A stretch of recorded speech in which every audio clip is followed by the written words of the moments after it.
I want to go over a list of signs. Okay, maybe your baby has some type of oral issues, lip or tongue tie, that maybe they have, but it hasn't been diagnosed, but you're seeing some things that you're not really sure what they are. Okay. So for a mom, if you're breastfeeding, a lot of times it will be a painful latch. Your nipples might be all tore up and cracked because the baby's actually not latching properly. And when I mean latching properly, maybe they're not able to get their tongue under the breast tissue the way that they're supposed to actually get the milk out of the breast. So they're not getting their tongue underneath of there, so they kind of they're more nipple feeding than necessarily breastfeeding. The nipple when the baby comes off could be flattened or a funky shape.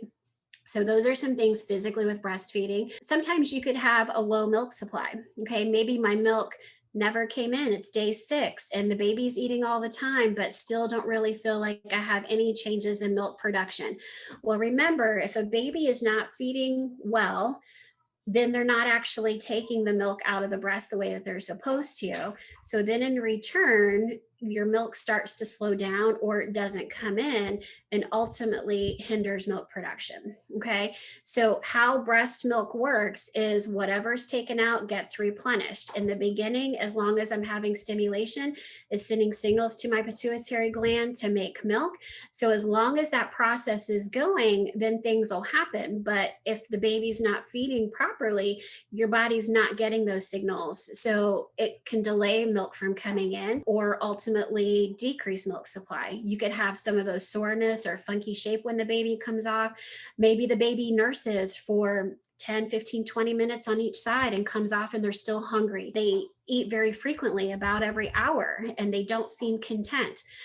Maybe they are, they're not peeing and pooping. Babies being content between feedings, moms not having any pain with breastfeeding, and the baby's having wet and dirty diapers lets me know that the baby is getting plenty of milk from the breast tissue. Okay.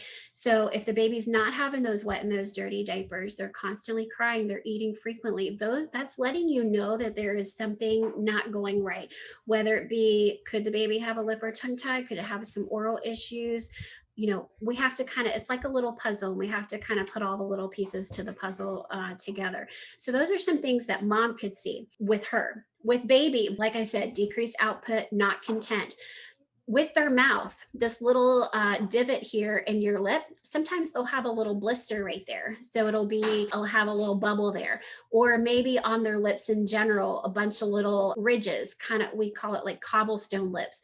So if you think of what a bunch of bricks laying and how all the little grooves are, their lips would look like that. What happens, why the babies typically have that, is either say that labial frenulum is pulling down to where the lip is rubbing against mom's breast tissue. It could cause those blisters. Or if they are not strong enough to actually hold on to the breast themselves or to be able to get the milk out, what tends to happen is the lips compensate for that. So the lips kind of grip down on the breast tissue to hold it and maintain it. So by doing that, it's constantly being rubbed and causes all of those little blisters and chapping of their lips. So that's definitely, if you see that on your babies, definitely, make sure that you reach out to somebody just for an opinion on how they're doing feeding. Again, are they content? How often are they feeding? Are they having those wet and those dirty diapers? Then we get into, are they just really gassy and fussy all the time? Do they constantly spit up? When they sleep, do they sleep with their mouth open? Babies aren't meant to be mouth breathers. Okay. They're nose breathers. So, and the reason for that is because the tongue doesn't lay properly in their mouth. So it's actually a defense mechanism for them to keep their mouth open so that way they can breathe. Okay.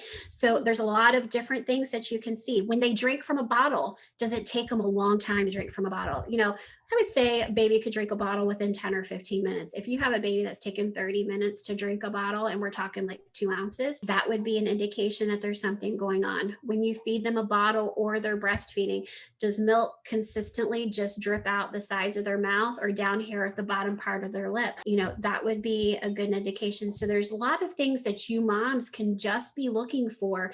And that doesn't mean a baby is going to have all of those things. But if there's any of those things that they're doing, there could be an issue that you're not even aware of because you don't necessarily know that that is indicative of anything.